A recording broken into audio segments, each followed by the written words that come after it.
I learned my lesson in the hard way. I used to pack up one video with strategies, tips, techniques, advice, and lessons, thinking more value meant more reach. But people didn't stay. Not because it was bad, my video, or my content, but because it was unclear. There is no one idea that I am trying to calibrate to my audience.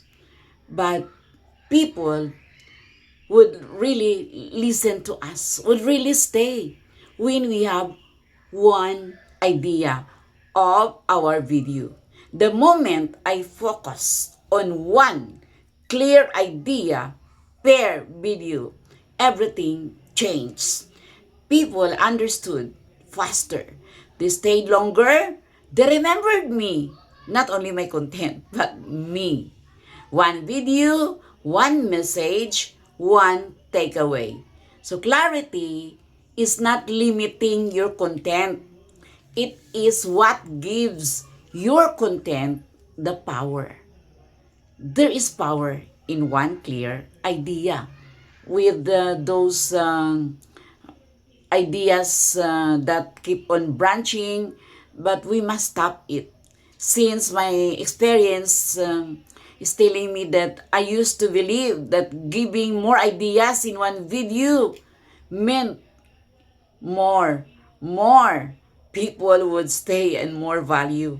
So I was talking fast, added extra points, and squish everything I know into 60 seconds, into 3 minutes, 5 minutes, but the results did not match the effort that I have been doing. Low retention, low engagement, people scrolled away my video. Then I realized something simple but powerful.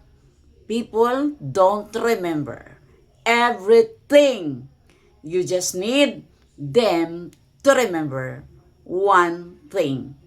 When I started building each video around one clear idea, everything changed. My message became easier to follow. My storytelling became stronger.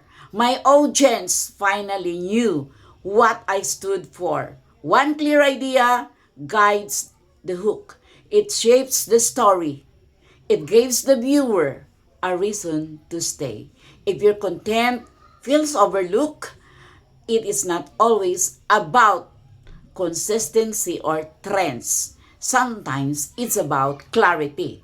Because one clear idea, it is stronger than 10 confusing ones. Remember, one clear idea.